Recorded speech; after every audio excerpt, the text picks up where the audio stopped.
Hola chicos, ¿cómo están? Espero que anden bien, que no estén jugando mucho a los jueguitos, porque vieron que este tiempo es peligroso, métanle a la escuela, métanle a los estudios, que después tiempo para los jueguitos va a haber, pero no se envicien mucho.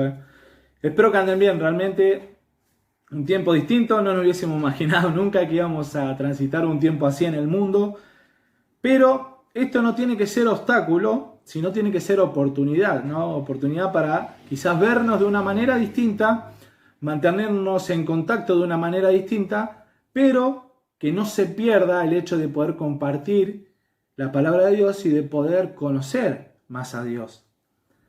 Y la única manera de conocer más a Dios es conocer más de la palabra de Dios. Qué bueno que es poder estudiar en la Biblia a Jesús, ¿no? Y quizás vemos a Jesús en Mateo, vemos a Jesús en Marcos, vemos a Jesús en el Nuevo Testamento, pero tenemos que hacer una mirada más atrás y ver a Jesús en el Antiguo Testamento. Y no sé si te ha pasado, a mí me ha pasado, cuando no conocía mucho de la palabra, de preguntarme, está bien, yo entiendo que la salvación es a través de Cristo, ¿no? Y creyendo en Él, arrepintiéndome de mis pecados, pidiéndole perdón. Pero ahora yo me preguntaba cómo era antes de que Cristo venga al mundo, cómo se salvaban las personas. Y saben, la salvación es todo un tema, porque uno hay diferentes posturas en cuanto a la salvación. Una postura, por ejemplo, que quizá la han escuchado, es que todos vamos al cielo. No he escuchado nunca a alguien que diga, che, yo me voy al infierno. Quizá ustedes sí, pero a mí no me ha pasado. Pero hay una postura generalizada de decir, bueno, todos vamos al cielo. Pero saben, esta es una postura que no es bíblica. Va en contra de la palabra de Dios, porque la palabra de Dios nos va a decir que todos pecaron, todas las personas pecaron. Y que como pecaron están separadas de Dios. Y que un Dios santo, como lo es Él, Dios es un Dios santo, no puede convivir, no puede unirse al pecado. Entonces, si todos fuésemos al cielo, en el cielo habría muchísimo pecado, lo cual no puede haber. La Biblia dice que en el cielo no entra cosa inmunda. Si fuese verdad que todos vamos al cielo, en vano vino Cristo al mundo. Si todos vamos al cielo igual. Entonces esta es una postura que la Biblia la va a desechar. Como siguiente postura, también hay personas que piensan que, bueno, siendo bueno, yo voy al cielo. Siendo honesto, siendo buena persona, ayudando a los necesitados, voy a ir al cielo. Y tengo que hacer muchas cosas buenas para poder ir al cielo. Pero saber, el cielo no es algo que se compre con cosas de este mundo. El cielo no es por obras, dice la Biblia. Allí la salvación no es por obras. Efesios capítulo 2, versículo 8 y 9 nos va a hablar de que no es por obra para que nadie se gloríe. Y también esta postura tiene un problema muy grave, que sigue estando el pecado como problema central entre el hombre y Dios. Si hay algo que nos separa de Dios, es el pecado, porque Dios es un Dios santo. Y la santidad de Dios exige santidad. No puede haber pecado. Entonces, por más cosas buenas que yo haga, las malas ya las hice y siguen estando ahí.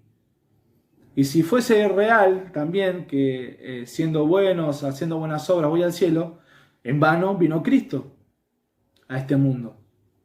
Entonces la Biblia a esta postura también la va a desechar. Ahora aparece una tercera postura, que es la postura bíblica que queremos tocar en estos pequeños minutos. Y lo vamos a ver a través del libro de Levíticos. Ya decir Levítico es como todo un tema, ¿no? Porque es un libro que nos asusta el nombre. Ya el nombre Levítico ya como que nos asusta y ya no entiendo nada. Encima, cuando uno se pone a leer Levíticos, empieza a leer palabras como sacerdote, sacrificio, sangre, expiación, y ya nos empieza a asustar. Pero quédense tranquilos que es un libro hermoso. En primera instancia, el nombre Levíticos es como decir, bueno, hay un libro que el libro se llama Los Zarateños. ¿De qué va a hablar el libro? De los zarateños. Bueno, el libro de Levíticos es lo mismo. Se llama Levíticos porque es un libro que habla acerca de los levitas, que eran unas personas que estaban en el pueblo de Israel encargadas de la parte religiosa, si se quiere, del pueblo de Israel, de la parte de los sacerdotes, que ahí aparece otra palabra que es difícil, a nuestros oídos no estamos acostumbrados. ¿Qué eran los sacerdotes? Los sacerdotes eran personas elegidas para representar al pueblo. Ustedes imagínense el pueblo de Israel ahí, imagínense están en una montaña y miran abajo, ahí hay todo un pueblo, ahí no muchas personas. Bueno, un representante de ahí. ¿Quién es el representante? Bueno, toma uno, vos vas a representar al pueblo. Ese era el sacerdote, quien representaba al pueblo delante de Dios. Ahora, el libro de Levítico nos va a dar un mensaje muy importante. ¿Por qué? Porque ¿cómo podía ser que una persona o las personas, teniendo pecado en el corazón, como los tenemos todos, como dicen Romanos, por cuanto todos pecamos y estamos separados de Dios, cómo una persona puede tener comunión con Dios y estar cerca de un Dios extremadamente santo, con un Dios santísimo, con un Dios justo? ¿Cómo es posible?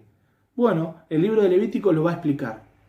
En el libro de Levítico vamos a ver, por ejemplo, sacrificios. ¿Por qué? ¿Por qué sacrificios? Y vamos a leer y vamos a ver que si había pecado en el pueblo o el sacerdote pecaba, debían ofrecer sacrificio de un animal, de un cordero. Tenían que traer un cordero delante de Dios, derramar la sangre de ese cordero y su cuerpo iba a ser prendido a fuego. Dice la Biblia que es como aroma grato delante de Dios, y esa sangre iba a cubrir el pecado que habían cometido. Ahora parece medio raro, ¿no? ¿Y por qué Dios un sacrificio? ¿Por qué hay derramamiento de sangre? ¿Por qué tiene que haber muerte? Bueno, la respuesta es, la va a dar la palabra de Dios. Ustedes, por ejemplo, saben que hay leyes en este mundo. En el mundo que vivimos hay leyes. Por ejemplo, si yo cruzo en rojo, voy a tener una multa. Hay una persona que dice, bueno, la multa va a ser de tanto dinero. Hay otras multas de exceso de velocidad. Por ejemplo, y una persona va a decir, bueno, por exceso de velocidad hay otro impuesto que tenés que pagar, otro monto que tenés que pagar, y también lo decide una persona, ¿no? O varias personas. En este caso, Dios, como dador de la vida, Él también exige y pone una regla, pone una ley, pone condiciones para que el precio del pecado sea pagado. Entonces Dios va a través del libro de Levítico mostrarle al hombre cómo un hombre pecador puede acercarse a un Dios santo. Bueno, tenés que pagar el precio de tus pecados. Ahora llega el sacerdote y dice, bueno, ¿el precio del pecado cuál es? Si la paga del pecado, ¿sabes cuál es? La muerte. Y la Biblia nos dice también en Hebreos 9:22, sin derramamiento de sangre no hay perdón de pecados. Esto lo instituyó Dios porque es Dios y es el dador de la vida. Entonces tenía que haber derramamiento de sangre y muerte para pagar el precio de los pecados. Entonces cuando el pueblo, imagínense, el pueblo cometía un pecado o el sacerdote cometía un pecado, toda la justicia de Dios, porque Dios es un Dios justo, un Dios santo, que iba a caer sobre el pueblo, digamos que el impuesto iba a ser cobrado, Dios decide dar otra alternativa, que todo eso, todas esas consecuencias que iban a caer, caigan en un inocente. Y que a través del derramamiento de su sangre, el pecado del pueblo sea cubierto delante de Dios. Y así el hombre tenía acceso a la comunión con Dios, porque Dios es un Dios santo. Fíjense, Levíticos, capítulo 17, versículo 11, va a explicar un poquito por qué derramamiento de sangre. Dice, porque la vida de la carne en la sangre está. Porque la vida de la carne en la sangre está. Entonces este cordero que iba a ser sacrificado era inocente y debía ser un cordero sin manchas en su cuerpo, sin contaminación. Iba a ser degollado y su sangre iba a ser derramada. Este inocente pagaba el precio del pecado de las personas. Era un sustituto. En lugar de las consecuencias del pecado caer en el hombre, en lugar de ellos, caía sobre el cordero. Entonces, de esta manera, la justicia de Dios era saciada, se pagaba el precio que se debía pagar, lo pagaba un inocente, y las personas tenían comunión o podían tener comunión con un Dios santo. Ahora, esto era en la antigüedad, era la manera que Dios había instituido para que el hombre pueda acercarse a Él. Ahora fíjense ustedes que esto era sombra de algo que había de venir. Era sombra de algo que iba a pasar. Entonces avanzamos, este libro fue escrito aproximadamente 1400 años antes de Cristo. Entonces vamos a avanzar en el tiempo, 1300, 1200, 1000 años después, y pasan los años hasta que llegamos al año 0, donde nace Cristo. Y pasamos, y llega Juan capítulo 1, versículo 29, cuando Jesús ya grande se acerca a él aproximadamente a sus 30 años de edad, se acerca a Juan el Bautista, y Juan el Bautista cuando lo ve dice: he aquí el Cordero de Dios que quita el pecado del mundo. He aquí el Cordero de Dios que quita el pecado del mundo. Y saben, no es casual y no es que él haya dicho Cordero a Jesús. ¿Por qué? Porque este era el Cordero que Dios estaba ofreciendo y que se estaba ofreciendo a sí mismo para pagar el precio de sus pecados. ¿Recuerdan el Cordero de Levíticos que cargaba en él los pecados de las personas? Jesús hizo eso. Ya no hay más sacrificios de animales, porque se ofreció un Cordero limpio, santo, sin mancha ni contaminación, y derramó su sangre en la cruz, y murió en la cruz para pagar el precio de tus pecados y de mis pecados. He aquí el Cordero de Dios. ¿Sabes qué me habla este versículo, Juan 1:29? De que Levítico me estaba avisando que un Cordero iba a venir. Levítico me estaba avisando que el Cordero de Dios iba a venir, que iba a morir, que iba a derramar su sangre para pagar el precio de los pecados de las personas, los pasados, los presentes y los futuros. Y ¿sabes qué? La sangre preciosa de Cristo, como de un Cordero sin mancha ni contaminación, no cubre el pecado, lo quita. Quita el pecado del mundo. No hay pecado que Cristo no pueda perdonar. Delante de la cruz de Cristo no hay pecado que no pueda ser limpiado. Si hay una persona que se arrepiente de sus pecados delante de Jesús, que le pide perdón por sus pecados, la sangre de Cristo limpia y quita el pecado del mundo. Cualquier pecado a través de la sangre de Cristo puede ser quitado del corazón. Y así los hombres podemos tener comunión con Dios. Como nos dice allí en 1 Timoteo 2:5, hay un solo mediador entre Dios y los hombres, que es Cristo. Hoy hablamos también del sacerdote, ¿no? El representante del pueblo que entregaba el Cordero. ¿Saben? Cristo es sacerdote y también Cordero. Él se presentó delante de Dios y dijo: Dios, yo soy el Cordero, sin pecado porque no pequé, santo, justo, sin mancha, sin contaminación. Entrego mi sangre hasta la última gota, porque el valor de la carne o la vida de la carne está en la sangre. Derramó toda su sangre en la cruz y murió para pagar el precio de tus pecados y de los míos. Hay un versículo en 1 de Pedro que dice, capítulo 1, versículo del 18 al 20, que fuimos rescatados de vuestra vana manera de vivir, no con oro, con plata, que son cosas corruptibles, sino con la sangre preciosa de Cristo, como de un Cordero, sin mancha ni contaminación.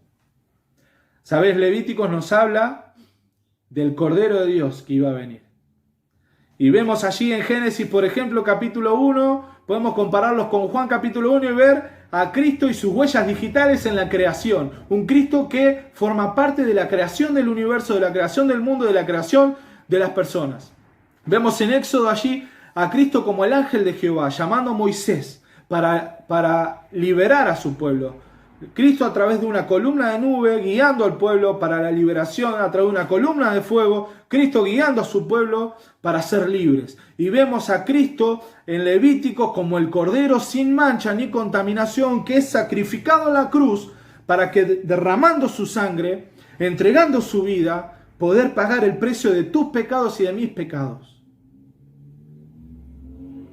Juan capítulo 3, versículo 16, si doy vuelta a la página me va a decir: porque de tal manera amó Dios al mundo, este Dios santo, un Dios tan santo, amó tanto al hombre, pecador, impío, lo ama tanto que entregó a su Hijo, a ese Cordero de Dios. ¿Para qué? Una condición: para que todo aquel que en Él cree. ¿Sabes? Hay que creer.